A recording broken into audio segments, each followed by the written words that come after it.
Well, and that's what it's really all about, Mark. You represent a lot of people out there, a movement of people, and I mean, it's not just you in jail. There's so many people a year put in prison because. Well, actually, I've already received 2 letters from inmates in other prisons who have been convicted of marijuana trafficking. And so I'm hearing from other prisoners, too, who are already in jail for marijuana offenses, and I'm sure I'll get many more in the United States and many more here. And so in a way, it's nice to know that I am looked upon as their leader, both inside prisons and outside prisons, and that when people write on my behalf, they're also speaking up against marijuana prohibition and standing up for justice and decency and things like that. And so they're doing a good thing that has repercussions in more than just helping Marc Emery. Yeah. So, Mark, you talked a little bit about Bill C-15, the new bill that would put mandatory minimums in Canada for non-violent. The mandatory minimum jail sentence, yes, and I mean some shocking things too. 9 months mandatory minimum if you grow marijuana in a rented household. Well, 90% of all marijuana is grown in rented accommodation, so that puts 250,000 marijuana growers right away at risk. And if you have children in your home and you rent it, it's a minimum year plus 9 months, so 1 year, 9 months if you rent an accommodation and have children there. So, you know, how that is supposed to possibly help your children who would then be put into foster care or children's aid or sent to relatives, it's of course not helpful at all. The Conservatives are not about solving crime. They're not about making the streets safer. They're all about making the sinners pay and making us suffer. So the drug user, the marijuana grower, these people are meant to suffer under the new Conservative legislation. It's not designed to help families. It will not help families. It won't reduce the level of gang violence. It won't.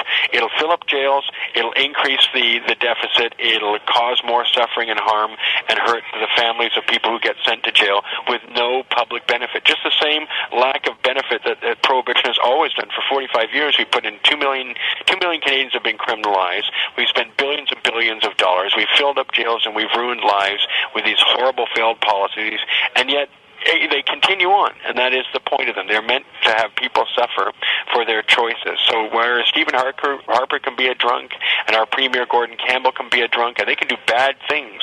And let's face it, before they were caught being drunk in Gordon Campbell's case, I'm sure he drove drunk dozens, if not hundreds and hundreds of times, and constantly put people at risk, both within his car and on the road outside of his car. And yet finally they get caught and are revealed to be the dangerous drunks that they are, and yet they're still in office. That's the thing. Drunks don't get kicked out of office, despite all the hue and cry, despite the fact that thousands of people died on the roads in Canada in the last year alone from alcohol-related excess. People still vote in drunks, but if you admit to smoking marijuana, all of a sudden it's a hue and cry, even if you've never hurt anybody. So, of course, we have this terrible double standard in our society that we need to straighten out, and I'm hoping my T-shirt campaigns will be able to help do that.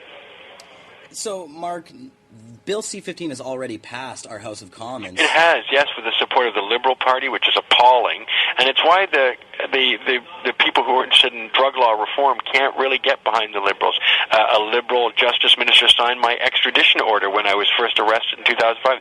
The Liberals supported Bill C-15, and even those who are known to be against it only could muster up enough courage to abstain from voting for it. I mean, there's a fellow named Scott Reed, a Conservative member of Parliament for Lanark, Hastings, and Frontenac, and he actually wrote an article 10 years ago about why all drugs should be legalized. He could not get up the courage to vote against Bill C-15.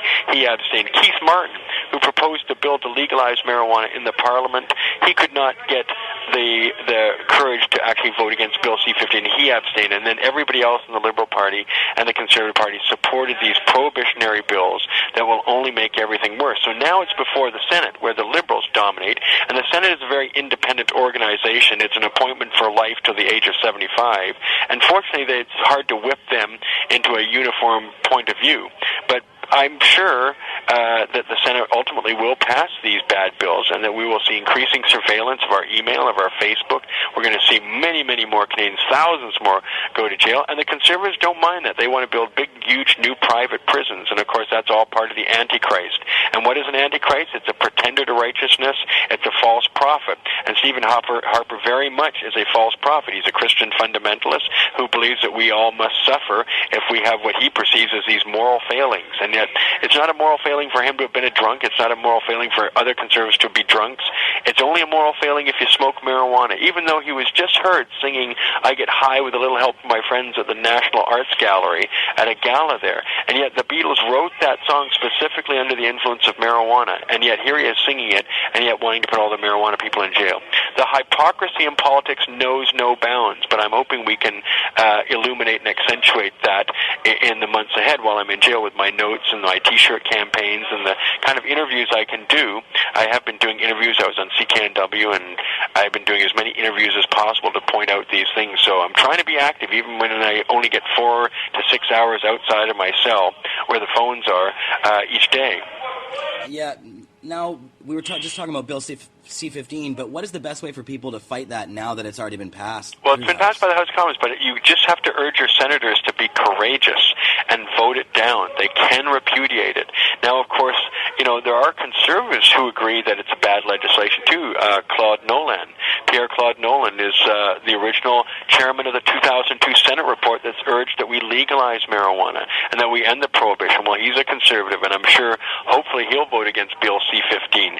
I'm hoping all the Liberals will vote against Bill C-15, but certainly enough that we can get it repudiated or sent back to the drawing board for revisions. And that's all we can hope for. We've got to hope that people can. We had the phone jams 2 weeks ago, and they were very effective. I think they let people know that there's opposition to Bill C-15, but it has to be sustained opposition. It needs to be rational and intelligent so that if we overwhelm them, it will give these people the courage that they normally lack when it comes to deciding about these kind of matters. Cool. Mark, is there anything else that you wanted the listeners to hear? Well, I think that's good for today. I look forward to people's letters. I look forward to receiving books and notes, and those are the few things I'm allowed to get from the outside public. I mean, people can visit me, too. I'm looking forward to seeing some of my friends, Dana Larson, or people who are out at the vigil. People in the vigil want to make an appointment to come and see me. I'd love to meet the people who are outside supporting me out there with signs and pamphlets and leaflets and stuff like that. They're courageous people who are doing a great thing, and, I've only had Jody visit me on two days out of the 8 days I've been here. So if people want to schedule a visit, I'll be more than happy to talk to them in the visitors' room here at North Fraser pretrial. Great. Well, thanks a lot, Mark. Much appreciated. I'll talk to you in a few days. For sure, Mark. Thanks a lot. Bye. And listeners can go to cannabisculture.com for more information on Marc Emery and to find out contact information. Marc Emery may go down south. He's got a brain and he uses his mouth. A little loud, so he got caught. The whole world knows he's the Prince of Pot. He's the Prince of Pot. He's the Prince of Pot. Now shy, he's not. He gives it all he's